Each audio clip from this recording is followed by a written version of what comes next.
Hello friends, आपकी जो 17 सितंबर की जो सेकंड शिफ्ट थी आज ग्रुप डी एग्जाम की ओवर हो चुकी है और हमें काफ़ी सारे क्वेश्चंस मिले हैं जो हम आपके सामने डिस्कस करने वाले हैं। इसमें हम लोग कुछ मैथ्स के भी क्वेश्चन देखेंगे जो हमें मिले हैं, तो वीडियो के लास्ट तक जरूर देखिएगा। तो चलिए देखते हैं कि आज कैसे क्वेश्चन पूछे गए थे।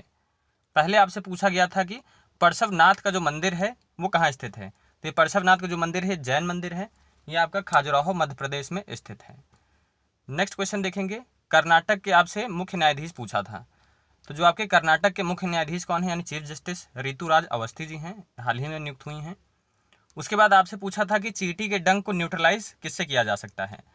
तो वो NaHCO3 यानी कि बेकिंग सोडा होता है, इसी से न्यूट्रलाइज किया जा सकता है। उसके बाद पूछा था कि अगर हम लोग पीरियोडिक टेबल में ऊपर से नीचे की ओर जाएंगे तो एटॉमिक साइज में क्या परिवर्तन होगा। तो आवर्त सारणी में ऊपर से नीचे जाएंगे तो आपका परमाणु क्रमांक जो है वो बढ़ेगा, एटॉमिक साइज, बाकी सारी चीज़ें आपकी डिक्रीज होती हैं। नेक्स्ट क्वेश्चन देखते हैं। और गाइज अगर आपको ऐसे क्वेश्चंस में प्रॉब्लम आ रही है, साइंस में प्रॉब्लम आ रही है, तो इसीलिए हम लोग ने मिनी साइंस ब्रह्मास्त्र बनाया हुआ है। तो जिनको भी प्रॉब्लम आ रही साइंस में वो ये बुक कंसिडर कर सकते हैं, जिसका आपको NCERT बेस्ड हम लोगों ने क्वेश्चन कराया है, जैसे एग्जाम में पूछे जा रहे हैं। तो 17 अगस्त से लेकर अभी तक जितने प्रश्न पूछे गए हैं साइंस के वो भी इंक्लूडेड हैं। तो जो भी इंटरेस्टेड हैं, डिस्क्रिप्शन बॉक्स में लिंक मिल जाएगा, बहुत ही चीप प्राइस में आपको वहाँ पर मिल जाएगा, तो वहाँ से आप डाउनलोड कर सकते हैं। नेक्स्ट क्वेश्चन देखते हैं हम लोग। अनुच्छेद 112 पूछा गया था, एक क्वेश्चन रिपीट हो चुका है आपका। आर्टिकल से क्वेश्चंस लगातार पूछे जा रहे हैं, तो आर्टिकल्स का जरूर प्रिपेयर करके जाइएगा। तो एनुअल फाइनेंशियल स्टेटमेंट होता है जो राष्ट्रपति देते हैं, उसी से 112 अनुच्छेद संबंधित है। उससे देखिए लैंग्वेजेस से आपका लगातार क्वेश्चन पूछा जा रहा है। पूछा गया था निम्नलिखित में से कौन सी शास्त्रीय भाषा में नहीं आता है। तो जैसे तमिल, बंगाली, कन्नड़, संस्कृत आपको दिया गया था।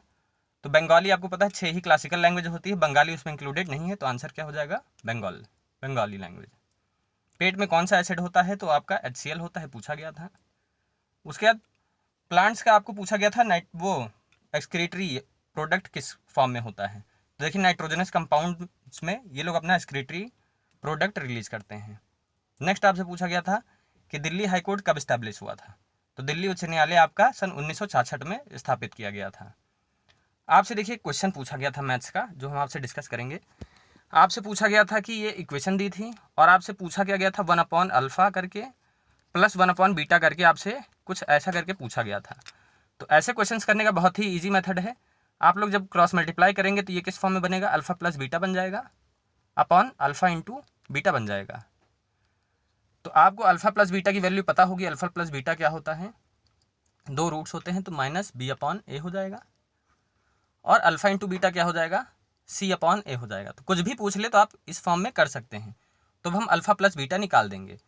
तो अल्फा प्लस बीटा क्या हो जाएगा, -b/a, तो माइनस प्लस हो जाएगा और अपॉन 2 हो जाएगा।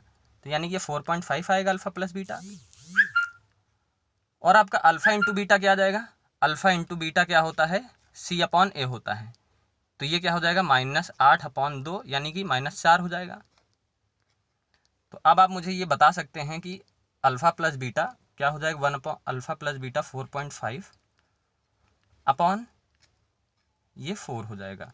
तो आपका 1.025 करके आपका आंसर माइनस का वो भी आंसर आ जाना चाहिए। तो जो भी पूछा होगा, बच्चे ने कंप्लीट क्वेश्चन नहीं दिया है तो ऐसा क्वेश्चन था, तो आप लोग अब कर लेंगे।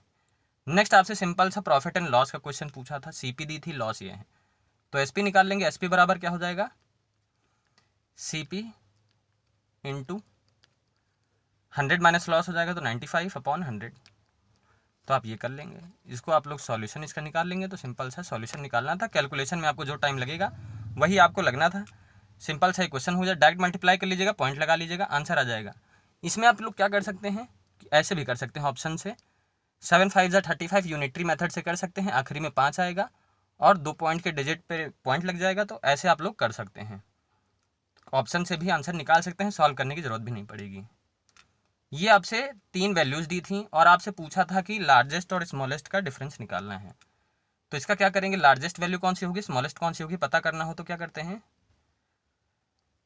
7/8। अब इसमें तो देख लीजिए डिफरेंस अगर 1 का रहेगा तो आप लोग सीधा सीधा पता कर सकते हैं कि ऊपर वाली वैल्यू जो भी रहेगी बड़ी, वो बड़ी हो जाएगी, जो छोटी रहेगी छोटी हो जाएगी। तो सबसे छोटी कौन सी है, 7/8 है। वैसे भी आप कर सकते हैं, एलसीएम लेके बेस सेम कर लेंगे तो भी आ जाएगा, वरना अगर 1 का डिफरेंस रहता है तो आप डायरेक्टली कर सकते हैं।